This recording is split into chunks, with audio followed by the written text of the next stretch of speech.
Hello everyone and welcome back to Module 6, Lesson 1 on the stage of English Essential.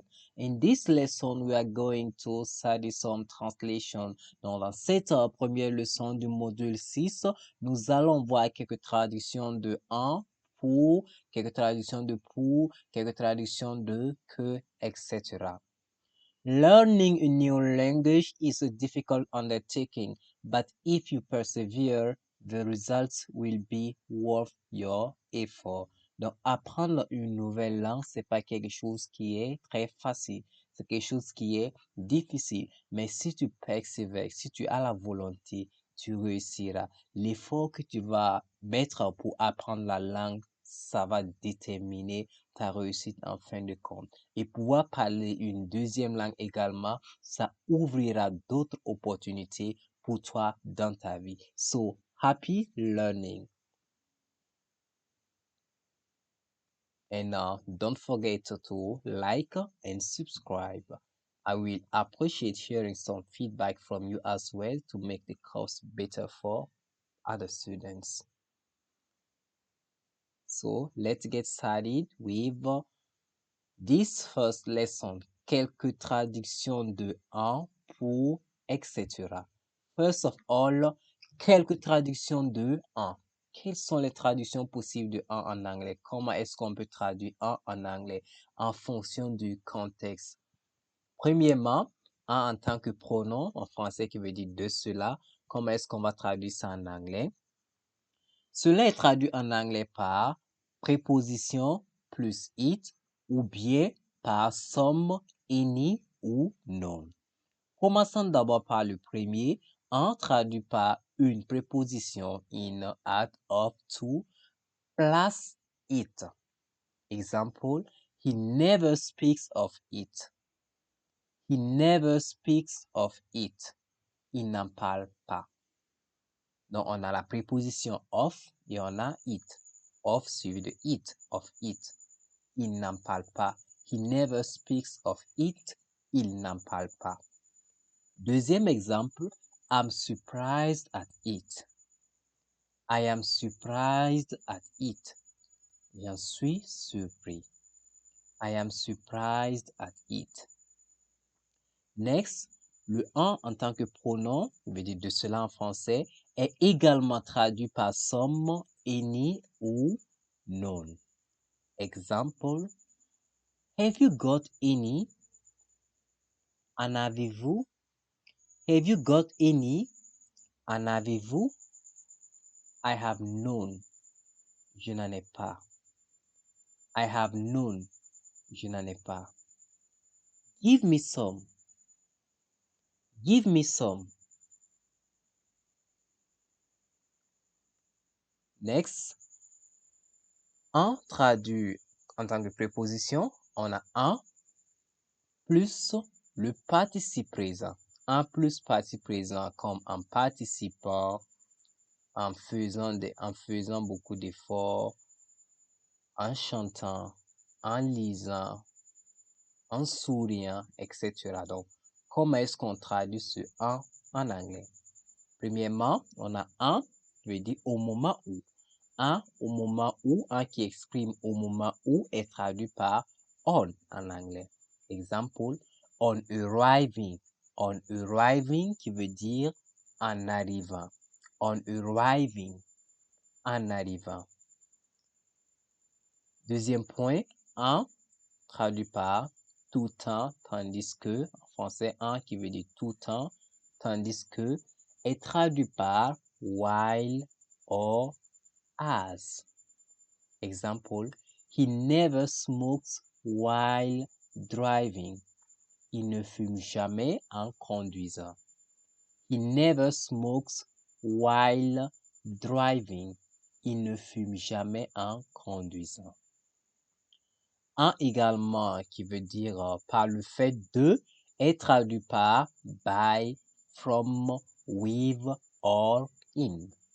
Exemple, to earn one's living by working. To earn one's living by working. Gagner sa vie en travaillant. Deuxième exemple, we learn by doing. Nous apprenons en faisant. We learn by doing. Next, adverb. En tant que adverb, en français, de là. De là, cela est traduit par from there. De là, en anglais, on dit from there. From there. Do you know West Africa? I'm just back from there. Dans cet exemple, en français, ça veut dire connaissez-vous l'Afrique de l'Ouest? J'en reviens. Do you know West Africa? Connaissez-vous l'Afrique de l'Ouest? I'm just back from there. J'en reviens. Next, un, qui veut dire deux ou encore fait un, est traduit en anglais par noun plus en. Donc, nom plus en. Donc, on prend le nom et on ajoute en au nom pour obtenir cela. Pour exprimer le fait de dire faites un ou encore deux. Un exemple, on a golden. Golden qui veut dire en or. Golden en or. Ou encore fait en or. A golden bag. A golden bag. Un sac fait en or. Ou un sac en or. Wooden. On a wooden également. Et wooden, ça veut dire en bois. Ou encore fait en bois. An example, we can say a wooden table. A wooden table, une table faite en bois. Next, traduction de deux. Donc, on a fini avec la traduction de un. On arriving, wooden, golden, etc. Maintenant, on va continuer avec la traduction de deux. Avant de traduire deux, il faut bien saisir son sens en français. Il peut indiquer entre autres, premièrement, la possession. Donc, traduction de deux, indiquant la possession. Ça, c'est le cas possessif. Et j'espère que vous vous rappelez du cas possessif. On a Jim's park, John's car, Michael's wife. Exemple, donc la possession, c'est ça. Un exemple, on a John's house. John's house qui veut dire la maison de Jean. John's house, la maison de Jean. Donc, on peut utiliser la possession. Et dans ce cas également, on traduit de la maison de John, John's house.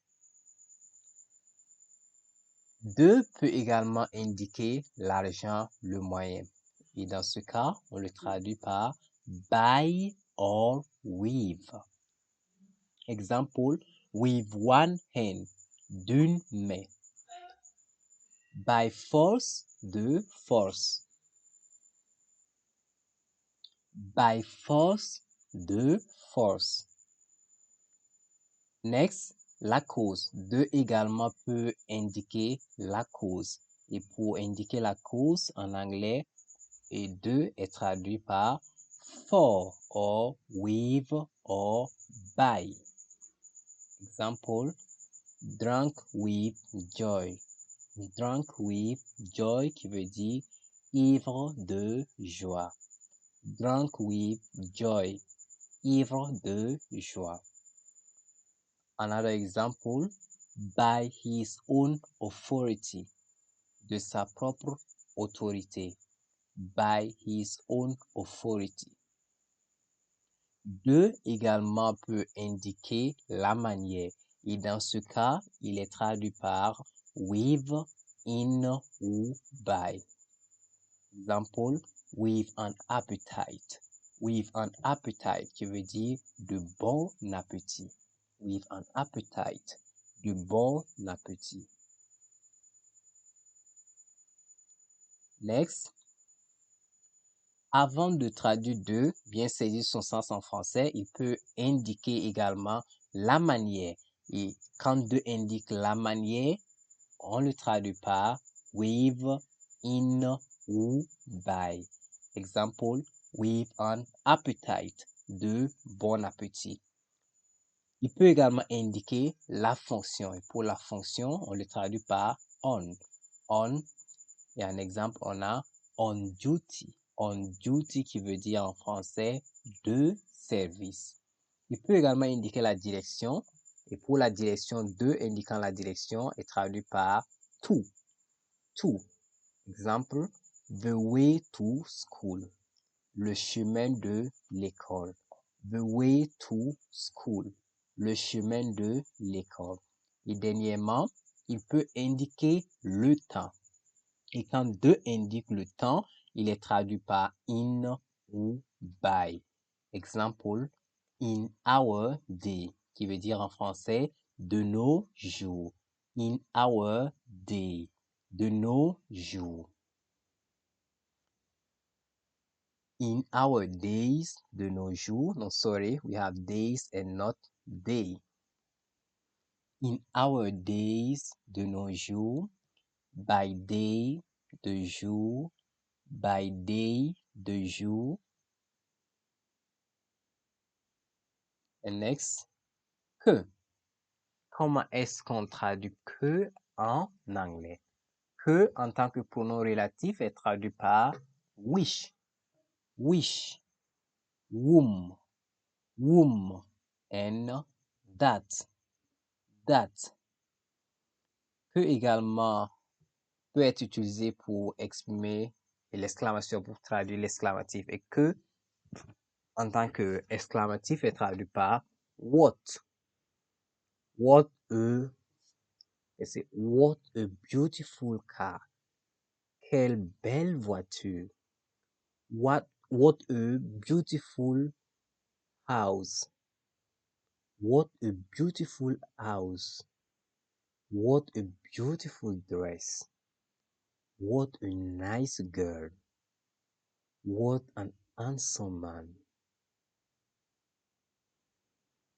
Next, que en tant que conjonction, dit que est traduit également en anglais par that. Souvent sous-entendu, donc souvent ce that n'est pas prononcé. Et dernièrement, que qui veut dire au point que, de telle sorte que est traduit en anglais par so that. Au point que, so that. De telle sorte que, so that. Next. La plupart des expressions contenant que sont traduites par un seul mot. Un exemple, on a avant que, qui est traduit en anglais par before. Avant que, before. Jusqu'à ce que, en anglais, on dit till ou until, until. Bien que, en anglais, on dit though, parce que, en anglais, ça c'est because. Après que, en anglais, ça c'est after. Next, que, deuxième élément d'un comparatif de supériorité, est traduit par than. On dit il est plus grand que, ce que, en anglais, c'est than. Il est plus grand que John. He is taller than John. Plus gros que, en anglais, c'est bigger than. Next, que, deuxième élément d'un comparatif d'égalité. Donc, que, qui est un deuxième élément plutôt d'un comparatif d'égalité est traduit par as. Donc, que utilisé en tant que élément d'un comparatif d'égalité est traduit par as. Un exemple, aussi grand que, ce que est traduit par as. Aussi grand que, en anglais, ça veut dire as tall as. As tall as.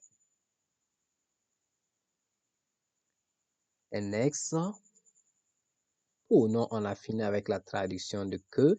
On va continuer avec la traduction de pour. Pour en tant que préposition. Premièrement, suivi d'un nom ou d'un pronom est traduit par for. Donc, pour, suivi d'un nom ou d'un pronom en tant que préposition, en anglais, il est traduit par for. Un exemple, A gift for Ulrich. Un cadeau pour Ulrich. A gift for Ulrich. A new bicycle for you. A new bicycle for you. Un nouveau vélo pour toi. Suivi d'un verbe. Donc, pour suivi d'un verbe est traduit par pour. Premièrement, on a pour qui veut dire de façon à, afin de. Cela est traduit par tout plus infinitif. Afin de ne pas, pour ne pas, not to. Cela est traduit par not to. Il y a un exemple. Pour venir, to come, pour venir. Pour comprendre, to understand, pour comprendre. Pour ne pas souffrir, not to suffer. Pour ne pas souffrir, not to suffer. Next, pour, donc, pour ce qui est de, donc pour qui veut dire pour ce qui est de, en ce qui concerne, est traduit en anglais par for plus non verbal. Un exemple, it's more comfortable for writing. C'est plus confortable pour écrire. It's more comfortable for writing. Next, pour en tant que conjonction, donc qui veut dire pour que en anglais est traduit par so that. Un exemple, I was wearing a pink tie so that she should notice me. I was wearing a pink tie so that she should notice me. Je portais une cravate rose pour qu'elle me remarque. Pour veut dire quant à, pour qui veut dire quant à en anglais, c'est as for. As for. Quant à moi, en anglais, as for me. Quant à moi, as for me. Pour qui veut dire afin de, en anglais, on dit in order to. In order to. Afin de. Un exemple, I study hard in order to get a scholarship. I study hard in order to get a scholarship. J'étudie ardemment afin d'obtenir une bourse. So I hope you enjoy learning all of this. Donc j'espère que tu as aimé apprendre la traduction de en, la traduction de pour, la traduction de que également. Now let's do some exercise using the expression you have learned pour, que, de, traduction de en, etc. Write some complete sentences. Using the expressions you have learned, write some complete sentences. Donc, en utilisant les expressions que tu as appris, la traduction de pour, que, traduction de en, etc., écris des phrases correctes, au moins ça, 3 à 5 phrases. So you can pause the video and do this exercise. Tu peux mettre la vidéo en pause et faire cet exercice rapidement. And when you are done, you can move on and look at some example of sentences. Listen and repeat after me. She works hard in order to get a promotion. She works hard in order to get a promotion. He studied regularly so that he could pass the exam. He studied regularly so that he could pass the exam. Before going home, remember to take your gift. Before going home, remember to take your gift. Yves bought a new car for his wife. Yves bought a new car for his wife. He drives fast in order to arrive on time. He drives fast in order to arrive on time. So now, for more practice, read the sentences aloud, then translate them in French. Pour plus de pratique, lis ces phrases en anglais à haute voix. Ensuite, essaie de les traduire en français. Enjoy doing this exercise and happy learning. If you are done, congratulations for completing this part. I hope you enjoy learning this lesson. I will appreciate hearing some feedback from you. Happy learning and God bless. See you later in another lesson. Bye.